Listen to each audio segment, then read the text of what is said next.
Hola, alumnos de cuarto y quinto de secundaria. Les saluda su profesor de Biología y Anatomía, Cristian Mendoza Hidalgo. El día de hoy veremos la presentación de tejidos básicos y veremos uno de ellos, el tejido epitelial. Empecemos. Tejidos básicos. Primero empecemos definiendo qué es un tejido. Un tejido es una agrupación de células con una morfología semejante, que tienen funciones en común, cuyo origen se da en las tres capas embrionarias. Hay cuatro tipos de tejidos: el tejido epitelial, conjuntivo, muscular y nervioso. El tejido epitelial reviste la superficie del cuerpo y tapiza las cavidades corporales, también forma las glándulas. El tejido conjuntivo sustenta a los otros tres tejidos básicos, tanto estructuralmente y funcionalmente. Tejido muscular tiene células contráctiles y es responsable del movimiento. Tejido nervioso recibe, transmite e integra información del medio externo e interno para controlar las actividades del organismo. Ahora sí, empezaremos a ver el tejido epitelial. ¿Qué es el tejido epitelial? También es llamado epitelio. Es el tejido formado por una o varias capas de células que están unidas entre sí. Se encargan de recubrir todas las superficies libres del organismo y constituyen el revestimiento interno de las cavidades, órganos huecos, conductos del cuerpo, así como forman las mucosas y las glándulas. Como ya mencioné antes, este epitelio proviene de las tres capas germinales. Del ectodermo proviene la mayor parte de la piel, el revestimiento de las cavidades naturales, tanto el ano, la boca, las fosas nasales y los poros de la piel. Del endodermo proviene el epitelio de casi todo el tubo digestivo, el árbol respiratorio, también el hígado y el páncreas. Del mesodermo deriva todo el tejido epitelial restante, como el de los riñones y órganos reproductores. Características del tejido epitelial. Como vemos acá en la imagen, vemos acá un pedazo del tejido epitelial de células cúbicas que se encuentran unidas entre sí. Veamos sus características. Es avascular. Como se puede apreciar en la imagen, no presentan vasos sanguíneos, ni venas, ni arterias, ni capilares. Siguiente propiedad. Descansan sobre una membrana basal. Como vemos, esta parte celeste es la membrana basal. La membrana basal es donde descansa todos estos tejidos y también la que se encarga de proporcionarle el oxígeno y nutrientes que este tejido va a necesitar. Otra propiedad, la nutrición es por difusión. Claro, como ya lo mencioné, de la membrana basal se va a nutrir por difusión. El alimento llega del tejido conectivo hacia el tejido epitelial. Otra característica es la polaridad. Se refiere a que el epitelio tiene una zona superior que limita con la luz, a la cual llamaremos apical, y una zona inferior que limita con el tejido conjuntivo, a cual llamaremos zona basal. Otra característica que presenta este tejido es la polaridad. ¿A qué nos referimos con polaridad? Es a que el epitelio presenta dos zonas. Una zona superior, a la cual llamamos polo apical, región apical o zona apical. La región apical limita con la luz. Y tenemos otra región llamada zona basal, polo basal, región basal, la cual limita con el tejido conectivo. Ojo alumno, si no sabes qué es la luz, imagínate un tubo. La zona hueca del tubo vendría a ser la luz. Ahora reemplaza ese tubo por un esófago, por un uréter, por una vena, por una arteria, y verás que el espacio hueco es la luz. Otra característica es que presenta abundantes uniones intercelulares. Entre ellas, como vemos acá, están unidas unas a otras, ¿no? Acá entre ellas va a haber bastantes uniones intercelulares. Otra característica es que reviste superficies tanto internas o externas del cuerpo. Todas las células del tejido epitelial presentan las siguientes regiones. La región superior, que es la región apical, que es la que se nos conecta hacia la luz, pueden tener diferentes estructuras especializadas o no tenerlas, como son los cilios, microbiosidades, estereocilios. La región lateral son las regiones con las que se comunican intercelularmente con otras células, los costados, ¿no? Y tenemos la región basal, la cual se fija sobre la membrana basal. Aquí encontraremos unas uniones llamadas hemidesmosomas. Y en la región lateral también vamos a encontrar unas uniones llamadas desmosomas. Acá va la primera tarea. Ustedes van a buscar qué es un desmosoma y qué es una hemidesmosoma. La grafican y buscan sus diferencias.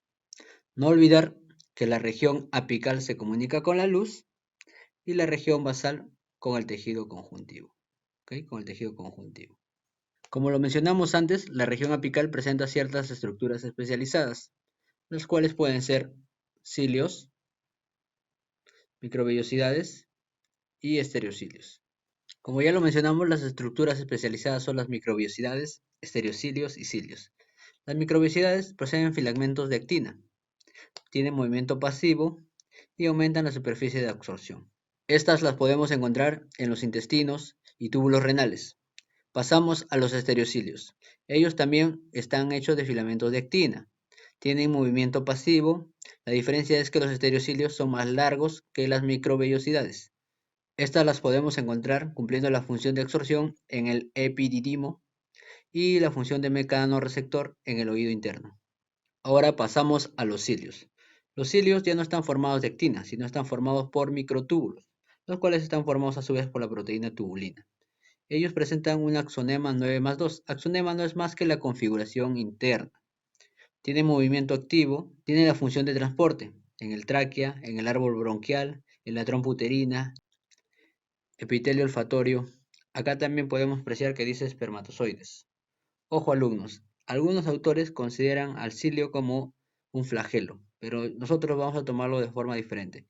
El flagelo es una estructura mucho más larga y en el ser humano solo lo vamos a encontrar en los espermatozoides. Los flagelos no son cilios. En la siguiente imagen podemos apreciar las células del tejido epitelial con cilios. En este caso hemos tomado el tejido respiratorio. Este cilio de acá lo vamos a agrandar y se va a ver así de grande. Como dijimos, está formado por microtúbulos. Acá están los microtúbulos y su axonema es 9+2, ¿no? Acá tenemos 9 y acá tenemos 2. A eso nomás se refería. En la siguiente imagen vamos a apreciar las microvellosidades. Podemos ver acá, de este intestino hemos sacado un pedacito, un recorte, como un tubito. En este recorte, acá va a haber prolongaciones que se dirigen hacia la luz del intestino. Esas prolongaciones son las vellosidades. A su vez, estas prolongaciones están formadas por varias células, como vemos acá del tejido epitelial. Estas células, a su vez, tienen en su región apical las microvellosidades. Y las microvellosidades, lo agrandamos aquí, están hechas de filamentos de actina, como ya lo dijimos antes, ¿no? Entonces, ¿qué diferencia a las microvellosidades de los cilios? Que los cilios están hechos de microtúbulos y las microvellosidades están hechos de filamentos de actina. Ahora pasamos a ver los estereocilios. Como podemos ver acá, son estructuras mucho más largas que las microvellosidades, pero están hechas también de actina, como las microvellosidades, y tienen una función pasiva, como las microvellosidades. Se llaman cilios, pero están más ligados a las vellosidades. Ojo en eso. Los estereocilios están más ligados a las microvellosidades, tanto por su estructura y por su función. Su diferencia con ellas es que es mucho más larga. Ahora veremos las funciones del tejido epitelial, pero antes veremos acá un pequeño repaso. Los tejidos epiteliales presentan abundantes células, son avasculares ya que no tienen vasos sanguíneos, poseen una membrana basal que los encarga de nutrirlos, y también eso que no habíamos puesto es la gran capacidad de regeneración. Por ejemplo, tú te haces una herida, se forma costra, todo ese proceso es gracias a la gran capacidad de regeneración que tiene tu tejido epitelial. Las funciones son protección, secreción, absorción, difusión y sensorial. Pasamos a ver con detalle cada una de estas. Funciones del tejido epitelial. Empecemos con la función de protección. Un claro ejemplo está en la piel, en la epidermis, que se encarga de protegernos de rayaduras, de quemaduras, etc. Función de transporte transcelular. Esta función lo cumplen los tejidos epiteliales ciliados. ¿Dónde encontramos esto? En la tráquea, en el árbol bronquial, que se encargan de transportar el moco, ¿no? Seguimos con la función de secreción. Lo mismo que mencionamos, el moco es una sustancia que segrega el tejido epitelial, por eso segrega moco. También, ¿qué más podemos agregar? Enzimas, hormonas, todas estas propiedades son glandulares. Siguiente función, absorción. Se encargan de absorber el material de una luz. Un claro ejemplo vemos en el intestino delgado, donde se absorbe los alimentos ya procesados como proteínas, lípidos, azúcares, hacia todo el resto del cuerpo. Función receptora. Como sabemos, casi todo nuestro cuerpo está cubierto interna y externamente por el tejido epitelial. Es por ello que se encargan de recibir estímulos tanto internos como externos. Ahora veamos la clasificación del tejido epitelial. El tejido epitelial se puede clasificar en el epitelio de revestimiento de superficies y epitelios glandulares. El epitelio de revestimiento, a su vez, se clasifica en simples y estratificados. Simples es cuando hay una sola capa y estratificados es cuando hay dos o más capas. Algunos autores consideran una tercera clasificación, la cual es el pseudoestratificado. Los pseudoestratificados aparentan tener más capas, pero solo tienen una. Es por eso que otros autores los consideran como parte de los simples y otros los consideran como una tercera clasificación de revestimiento. La clasificación glandular puede ser de dos tipos. Esto depende de a dónde va su secreción. Si va a la superficie, hablamos de una clasificación glandular exocrina, y si va hacia el interior de la sangre o la linfa, hablamos de una clasificación glandular endocrina. En la siguiente imagen podemos ver con mayor detalle lo que es la clasificación de revestimiento y la clasificación glandular. La clasificación de revestimiento, como observamos acá, cubre superficies. Pueden ser internas, externas o de los órganos. Podemos observar también la clasificación de las glándulas endocrinas y exocrinas. Las glándulas exocrinas van a segregar, estas de acá son las glándulas endocrinas, van a segregar hacia el torrente sanguíneo. Mientras que las glándulas exocrinas tienen un canal donde ellas segregan todo lo que ellos producen, lo segregan por este canal excretor y lo irían hacia el exterior. Esas son glándulas exocrinas, ya que tienen un canal por el cual todo lo que producen lo segregan, mientras que las endocrinas lo segregan hacia el interior de los vasos sanguíneos o la linfa. Ahora hablemos propiamente de la clasificación por revestimiento. Como lo dijimos antes, hay revestimiento externo y revestimiento interno. ¿En qué se diferencian estas? El revestimiento externo cubre la superficie del cuerpo, mientras que el interno cubre el interior de las cavidades. El externo se encarga de proteger al cuerpo. Mientras tanto, el interno está adaptado para procesos como absorción, transporte, excreción y barrera. El externo es asiento de terminaciones nerviosas y receptoras, recibe los estímulos, mientras que el interno es denominado endotelio cuando reviste vasos sanguíneos y linfáticos, y mesotelio es cuando reviste cavidades. El externo procede del ectodermo, mientras que el interno procede del endodermo y una pequeña parte del mesodermo. Las células del tejido epitelial se pueden presentar de tres formas: de forma escamosa o plana, de forma cúbica o cuboidal y de forma cilíndrica o columnar. Como ya lo mencionamos acá, vemos el tejido simple y el estratificado. Ambos presentan las tres células ya mencionadas, la escamosa o plana, la cuboidal y cilíndrica. Ahora, el pseudoestratificado presenta solo un tejido. Por ello, muchos, como dije antes, lo consideran en el simple. Parece que tuviera más, pero ves que hay uno solo. Uno solo. Por eso es pseudoestratificado. ¿Dónde encontramos esto? En las vías respiratorias. Ahora pasamos acá a los estratificados. En los estratificados también está el cuboidal, el plano, el cilíndrico. Ojo, el nombre que toma este tejido estratificado es de la última capa. Por ejemplo, acá, la última capa es la cilíndrica. Por ello, todo esto es un estratificado cilíndrico. También vemos acá el estratificado transicional o polimorfo. Se refiere a que la forma de sus células cambian según el estado en que se encuentra este tejido. Si está relajado, va a estar de forma entera, y si está distendido, se va a contraer. Este tejido lo podemos encontrar en la vejiga y en vías urinarias. En la siguiente imagen podemos apreciar los epitelios simples y estratificados, pero vamos a recalcarnos en esta parte.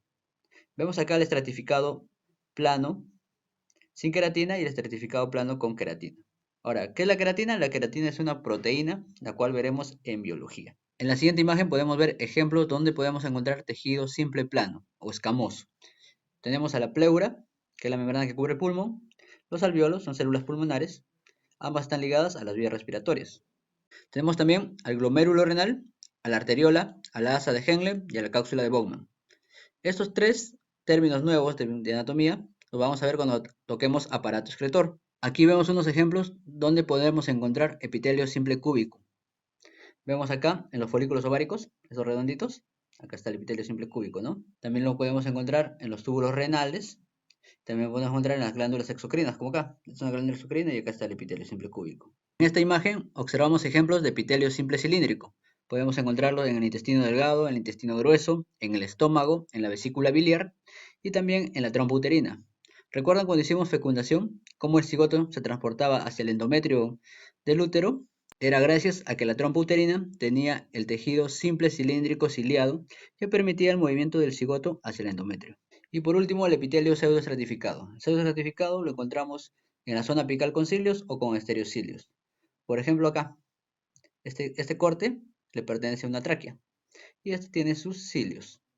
Ahora, ¿dónde encontramos con estereocilios? Lo encontramos en el epididimo, conducto deferente y parte de la uretra masculina. Como ya explicamos, el epitelio pseudoestratificado aparenta tener más de una capa, pero solo tiene una. Ahora pasemos a ver los poliestratificados. El poliestratificado plano, como lo mencionamos antes, lo podemos encontrar cubierto con queratina o sin queratina. Con queratina lo encontramos en nuestra piel y sin queratina lo encontramos en nuestra mucosa.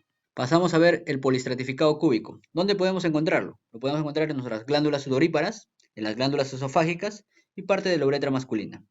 En la siguiente imagen podemos ver un ejemplo del poliestratificado cilíndrico, donde lo encontramos en conductos excretores de glándulas de gran tamaño como las glándulas salivales. Pasamos a ver el epitelio de transición o polimorfo. ¿Dónde encontramos este epitelio? Lo encontramos en la vejiga, uréter y parte de la uretra. Como ya mencionamos, se llama así porque su célula cambia de forma, cuando está relajada y cuando está distendida. Ojo alumno, hay algunas partes del cuerpo que no se encuentran recubiertas por el tejido epitelial, como las cavidades articulares, para el caso 1, que vemos acá, las vainas tendinosas en el caso 2, y los sacos mucosos en el caso 3. Ahora que ya hemos visto el epitelio de revestimiento, pasaríamos a ver el epitelio glandular. Pero como sé que ya tal vez al escuchar 16 minutos mi masculina voz, te has aburrido un poco, así que pondremos una voz femenina de una colaboradora. El epitelio glandular es la segunda clasificación que existe en cuanto a epitelio y conforma las glándulas del organismo.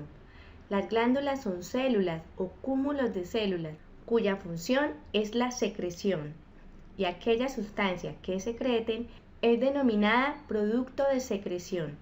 Este se produce de forma intracelular y se almacena en vesículas llamadas gránulos secretorios antes de ser liberado. Las glándulas se forman durante el desarrollo embrionario, cuando algunos epitelios que recubren la superficie se invaginan hacia el interior del tejido conectivo que los sostiene. Por lo tanto, algunas glándulas mantienen la conexión con el epitelio desde donde se han originado, como es el caso de los ejemplos 1, 2 y 3, mientras que otras pierden su conexión con la superficie que les dio origen, al penetrar mucho más en el tejido conectivo para formar grupos de células, como es el caso de los ejemplos 4 y 5. Las glándulas se clasifican en dos grupos principales con base en el método de distribución de sus productos secretorios. Se llaman glándulas exocrinas, aquellas que liberan su producto de secreción a una superficie epitelial, ya sea externa, que es abierta, o interna, que es cerrada.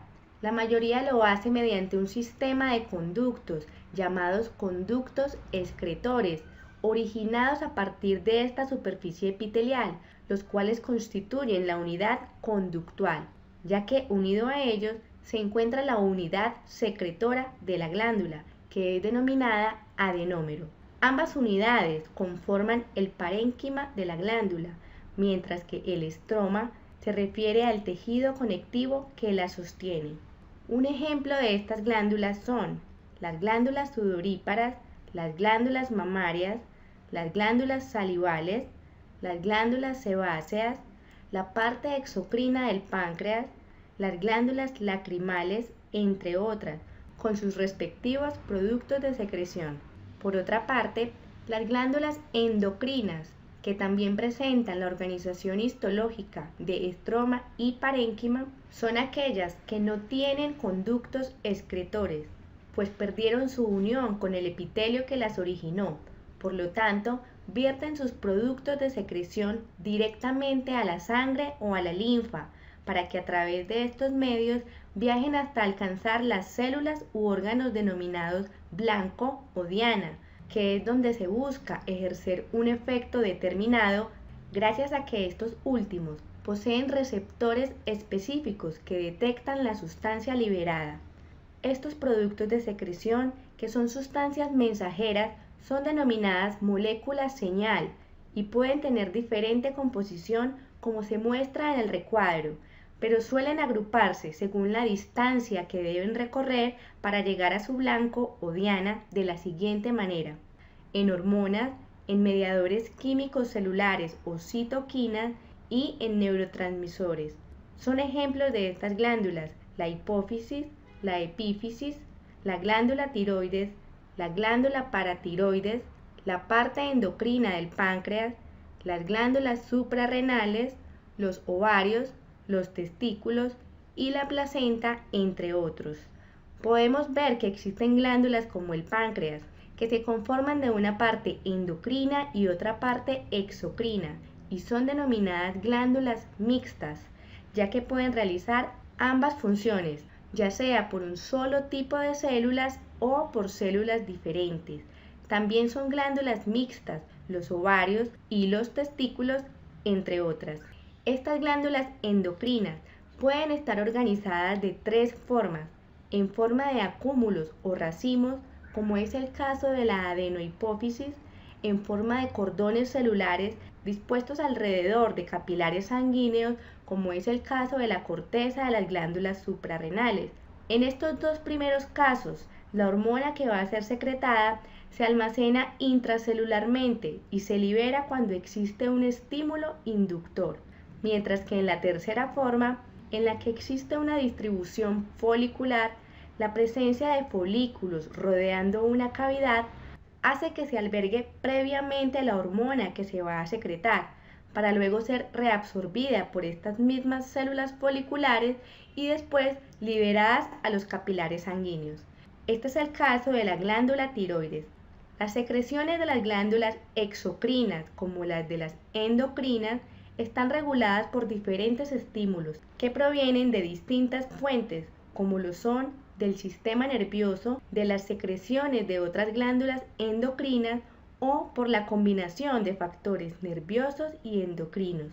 Es común, por ejemplo, un sistema de control denominado feedback o retroalimentación negativa en la regulación de las hormonas del sistema endocrino, donde la liberación de cierta hormona se regula según los valores detectados en circulación por parte del sistema nervioso, para mantener la homeostasis en el organismo. Muchas gracias, doctora Diana. La que les habló es una fisióloga. Les dejaré al final el link de su canal para que puedan suscribirse a ella. Solo haré un pequeño aporte de lo ya antes explicado por Diana. La única glándula unicelular que tenemos en el cuerpo humano es la célula o glándula caliciforme. Recordemos que las glándulas exocrinas segregan su producto hacia el exterior, hacia la luz, mientras que las glándulas endocrinas lo segregan acá, a los vasos sanguíneos. Y para terminar esto, les dejaré una tarea basada en las secreciones de las glándulas exocrinas, las cuales son apocrina, merocrina y holocrina. Van a buscar estas tres tipos de agregaciones, graficarlas y enviármelas como tarea. Recuerden que también en el minuto 4,50 les dejé otra tarea. Total, son dos tareas que tienen que hacer en el cuaderno, aparte de la ficha que les voy a dejar. Bueno, alumno, muchas gracias. De paso les presento las células que veremos en el siguiente capítulo, tejido conectivo. No olviden resolver su ficha y la tarea que les he dejado.